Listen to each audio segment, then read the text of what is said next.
আমরা অর্গাননের 221 থেকে শুরু করব। আমরা কিন্তু সেই মানসিক রোগী বা একদৈশিক রোগী যেটা বলা হয় হোমিওপ্যাথি বিজ্ঞানে, সেই একদৈশিক রোগী কি করে হয় এবং তার লক্ষণগুলি কি করে সংগ্রহ করতে হয়, কোন জাতীয় মেডিসিনগুলি দিয়ে তাদেরকে ট্রিটমেন্ট করতে হয়, সেই নিয়ে আমাদের আলোচনা এখনো চলছে। আমরা 221 নম্বর অর্গানন সূত্রে কি পাই সেটা দেখি। কিন্তু যদি উন্মত্ততা বা মানসিক বিকৃতি, ভয় ব্র্যাকেটে ভয়, বিরক্তি বা মদ্যাদির অপব্যবহার প্রভৃতি হইতে উৎপন্ন হয়, অচির রোগের মতো হঠাৎ রোগীর সাধারণ শান্ত অবস্থা নাশ করিয়া প্রকাশ পায়, যদিও ইহা প্রায় সর্বদাই আভ্যন্তরিক সোরা হইতে অগ্নিশিখার ন্যায় উদ্ভূত হয়, তথাচ যদি ইহা অচির এবং তীব্রভাবে উপস্থিত হয়, তবে তখনই সোরাগ্ন ঔষধসমূহ দ্বারা ইহার চিকিৎসা করা উচিত নয়। খুব সুন্দর, এগুলি জানতে হবে।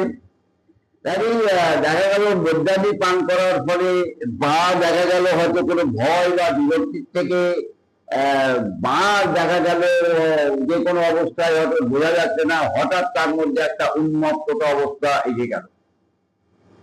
তাহলে এই যে হঠাৎ মানসিক বিকৃতি এবং উন্মত্ততা ভাব এসে গেল, এটাও কিন্তু সোরার একটা ফল।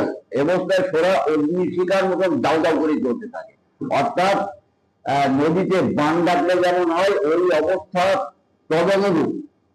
তাহলে এই অবস্থায় আমাদের কি করা দরকার? এখানে বলা হচ্ছে রোগের মতো হঠাৎ, অচির রোগের মতো হঠাৎ রোগীর সাধারণ শান্ত অবস্থা নাশ করিয়া, অর্থাৎ সুস্থ মানুষ হঠাৎ অচির রোগের মতন যদি এইরকম হয়, তাহলে আমাদের তখন কি করা দরকার? তবে তখনই সোরাগ্ন ঔষধ সমূহ দ্বারা ইহার চিকিৎসা করা উচিত নয়। খুব সুন্দর করে খেয়াল করতে হবে। কোন রোগের, সেটা মানসিক রোগী হোক বা ফিজিক্যাল রোগী হোক, রোগের বাড়াবাড়ি সময় প্রচন্ড জোয়ার অবস্থায়, অগ্নিশিখার মতন প্রচন্ড বাড়াবাড়ি অবস্থায় কখনো গভীর ক্রিয় এবং দীর্ঘক্রিয় অ্যান্টিচরিক মেডিসিন অ্যাপ্লাই করতে নেই। তখন কোন ছোট মেডিসিন অ্যাপ্লাই করে তার ওই উত্তেজিত অবস্থাটা নিমজ্জিত হবে, তারপরে আমাদের গভীর ক্রিয়া ওষুধগুলি অ্যাপ্লাই করা দরকার। তাই অচির রোগের মতন যদি হঠাৎ মানসিক বিকৃতি হয়, তাহলে সেখানে অ্যান্টিচরিক ওষুধ তাৎক্ষণিক ব্যবহার করা উচিত নয়।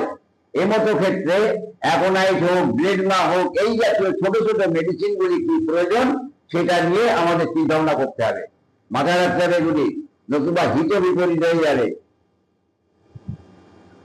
প্রথমত, অন্য শ্রেণীর পরীক্ষিত ঔষধ সঙ্গের মধ্যে যেমন এখানে দেওয়া হচ্ছে অ্যাকোনাইট, ব্লেডমা, স্ট্যামোনিয়াম, হায়াসিনিয়াস, মার্কারি প্রভৃতি। তাহলে এই উন্মত্ততা তরুণ অবস্থার মতন হঠাৎ উন্মত্ততা অবস্থায়, সেই মদ্যপান জনিত হোক, ভয় বিরক্তিতে হোক বা এমনিতেই হোক, দুঃখ দুর্দশার কারণেই হোক, যে কোনো হঠাৎ, ঠিক যেন অচির রোগ অর্থাৎ তরুণ রোগের মতন হঠাৎ শুরু হয়ে গেল, তাহলে এমতো অবস্থায় অ্যাকোনাইট, ব্লেডমা, স্ট্যামোনিয়াম, হায়াসিনিয়াস, মার্কারি এই জাতীয় ছোট মেডিসিনগুলি দিয়ে ওই অবস্থাটা প্রশমিত করতে হবে। কোন সময় যেন ভুল করেও গভীর ক্রিয় অ্যান্টিসেপ্টিক মেডিসিন ব্যবহার না হয়। তারপরে বলা হয় হায়াসিনিয়াস, মার্কারি প্রভৃতির উচ্চ শক্তির ক্ষুদ্র সদৃশ্য বিধানসম্মত মাত্রা সহ যদি চিকিৎসা করা উচিত। তবে ওই 36 নয়, এই জাতীয় ওষুধগুলি অ্যাপ্লাই করলেও একটু উচ্চ শক্তি, অন্তত 30-30 সহযোগে সিমিলার করে যে মেডিসিনটা এর সাথে নির্বাচন হয়, সেই স্ট্যামোনিয়াম হতে পারে, হায়াসিনিয়াস হতে পারে, অ্যাকোনাইট হতে পারে, ব্লেডমা হতে পারে, ক্যান্টারিস হতে পারে, যে মেডিসিনটা আমাদের সাথে সিমিলার হবে সেটা আমরা অ্যাপ্লাই করব। কত সময়? যত সময় ওই উন্মত্ততা অবস্থা বাড়াবাড়ি থাকে, মানসিক লক্ষণগুলি অচির রোগের মতন বৃদ্ধি প্রাপ্ত থাকে। উদ্দেশ্য সোরাকে দমিত করা। ছোট মেডিসিন দিচ্ছি কেন? সোরাকে দমিত করা।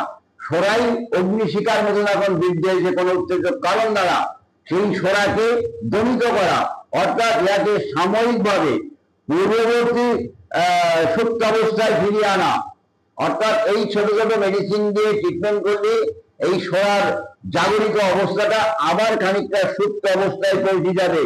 পরবর্তীতে চিন্তা করতে হবে এই রোগীর ধাতুগত ভাবে কি মেডিসিন প্রয়োগ করে একে ট্রিটমেন্ট করা যায়। চিকিৎসা পদ্ধতি, থিওরি, পলিসি, কায়দা, আদব কায়দা আমাদের অর্গানের মধ্যে পরিষ্কার করে সমস্ত রোগ ট্রিটমেন্টের ব্যাপারে বোঝানো আছে। আমরা কি বলি, ওই অর্গানন পড়ে আবার ডাক্তারই হয় নাই। আমি হোমিওপ্যাথি চিকিৎসা বিজ্ঞান জানবো না, আমি একজন হোমিওপ্যাথি ডাক্তার। ঢাল নেই, তরোয়াল নেই, নিধিরাম সর্দার। ঠিক আছে, আমরা বলা হচ্ছে পূর্ববর্তী সুপ্ত অবস্থায় ফিরিয়ে আনা, ছোট মেডিসিন দিয়ে একটা সুপ্ত অবস্থায় ফিরিয়ে আনা তোরাকে।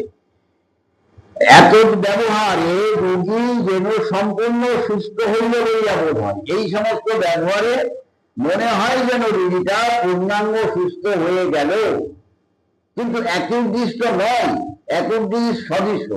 তাহলে এই মতো অবস্থায় যদি মনে হয় রোগী পূর্ণাঙ্গ সুস্থ হয়ে গেল, কিন্তু আদতে কিন্তু সুস্থ হয়নি, এদেরকে পরবর্তীতে অ্যান্টিসেপ্টিক ট্রিটমেন্ট করতে হবে, তবে কিন্তু এই রোগীটা ট্রিটমেন্ট হবে। না হলে আবার তোমার 4 মাস 6 মাস হবে, আবার তার ওই অবস্থাটা বৃদ্ধি হবে। এই করতে করতে একটা সময় পার্মানেন্ট মানসিক রোগী হয়ে যাবে। আমরা 222-এ কি দেখি, 222-এ আমরা বলি কিন্তু এই সকল ছোড়া দশা নাশে অসমর্থ ঔষধ ব্যাপারে অচির মানসিক এবং চিত্তাবেগ সম্বন্ধীয় ব্যাধি হইতে মুক্ত রোগীকে নিরোগ মনে করা কখনোই উচিত নয়, যে কারণে আমি একটু আগে বলে গেলাম। কাজে এই ধরনের ছোট মেডিসিন দিয়ে যখন রোগীর সেই সোরা সুপ্ত অবস্থায় ফিরে আসবে, মানসিক বিকৃতি আর দেখা যাবে না, তাই যদি আমরা যেন মনে না করি যে রোগীটা পূর্ণাঙ্গ আরোগ্য হয়ে গেল, বরং সময় নষ্ট না করিয়া বহুদিন সোরা নাশক চিকিৎসা দ্বারা চিররোগ বীজ সোরা হইতে তাকে সম্পূর্ণরূপে মুক্ত করিবার চেষ্টা করা উচিত।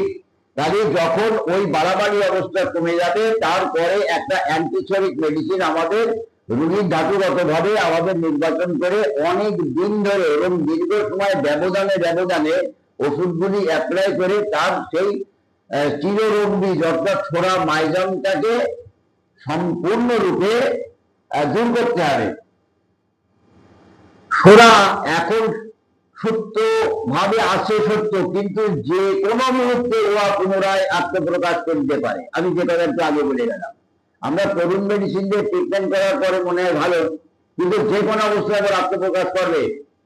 এই এক জাতীয় উপশম আরোগ্য নয়।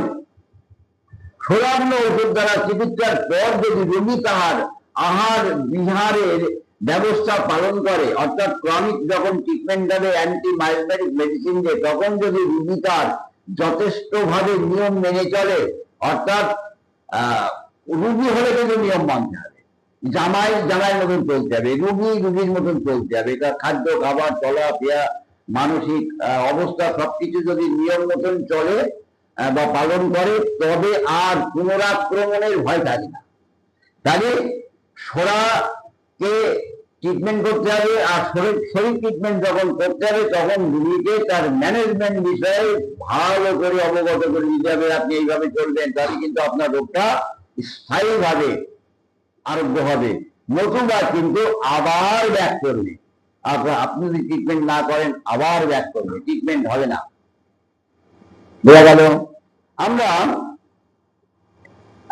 এর পরবর্তীতে 223-এ কি পাই, কিন্তু যদি সোরানাশক চিকিৎসা না করা হয়, তাহলে আমরা প্রায় নিশ্চিত ধরিয়া লইতে পারি প্রথমে যে কারণে উন্মাদ রোগের আক্রমণ ঘটিয়াছিল, তদপেক্ষা অল্পতর কারণেই অধিকতর স্থায়ী তীব্রতর পুনরাক্রমণ শীঘ্রই ঘটবে। আগে যে কারণ থেকে, যে উত্তেজক কারণ থেকে এটা স্টার্ট করেছিল, যদি সোরানাশক ট্রিটমেন্ট না করা হয়, পরবর্তীতে সামান্য বিন্দু মাত্র কারণেই কিন্তু তার মানসিক অবস্থাটা আবার মারাত্মক আকার এবং পূর্বের থেকে আরো ভয়াবহ রূপে বৃদ্ধি হবে। আচ্ছা, তীব্রভাবে পুনরাক্রমণ শীঘ্রই ঘটিবে এবং তৎসময়ে সোরা সাধারণত পূর্ণরূপে পুষ্ট হইয়া সবিরাম বা অবিরাম মানসিক প্রকৃতিতে পরিণত হইবে। এইভাবে চলতে যদি যাই, আমরা যদি শরীর ট্রিটমেন্ট না করি, বারবার করে উপশম করি, তাহলে ওই কিছুদিন ভালো থাকবে আবার খারাপ, কিছুদিন ভালো থাকবে আবার খারাপ, অর্থাৎ স্ববিরাম ইন্টারমিটেন্ট ইন্টারভেল দিয়ে দিয়ে তার রোগ লক্ষণগুলি বৃদ্ধি হবে। ওই জন্য দেখো না, কেউ কেউ বলে পাগল গরমে বাড়ে, কারোর গর্বে বাড়ে, কারোর শীতে বাড়ে, কারোর দুপুরবেলায় বাড়ে, এইরকম স্ববিরাম দিয়ে দিয়ে তার রোগ লক্ষণগুলি বহু প্রকাশ ঘটবে।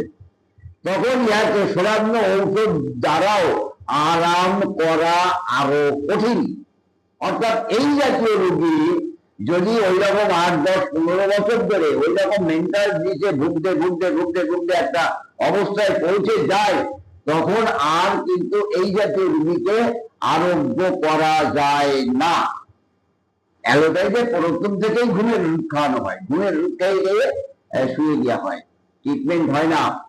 কিন্তু আমাদের ট্রিটমেন্টের পদ্ধতি মহাত্মা হ্যানিমান তার অর্গানে পরিষ্কার করে বুঝিয়ে দিচ্ছেন এই জাতীয় রোগীগুলি চিকিৎসা করার পদ্ধতি কি, কিভাবে আমরা কেস রেকর্ড করবো, এই মানসিক লক্ষণগুলি কেন আমাদের মধ্যে আসে, আর বাড়াবাড়ি অবস্থায় আমরা কোন জাতীয় মেডিসিন দিয়ে ট্রিটমেন্ট করব, আর বাড়াবাড়িটা কমে যাওয়ার পরে আমরা কোন জাতীয় মেডিসিন দিয়ে তার স্থায়ী ট্রিটমেন্টের জন্য চেষ্টা করব, আর ট্রিটমেন্ট করার সময় রোগীর ম্যানেজমেন্ট কেমন হবে।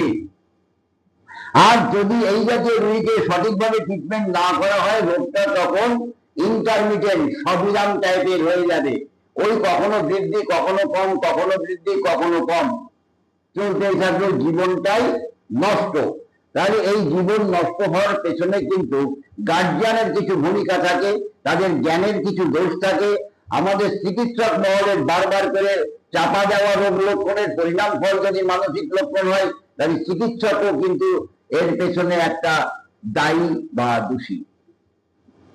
তাহলে আমরা যদি সঠিক চিকিৎসক হই, তাহলে এই যে রোগীগুলি আমাদের হাতে আসলে আমরা কি করে রোগীকে অ্যাডভাইস করব এবং কি করে ট্রিটমেন্ট করব, এই বিষয়ে কিন্তু আমাদের আলোচনা এই সূত্রে অন্তত খানিকটা শেষ করা হলো। ঠিক আছে।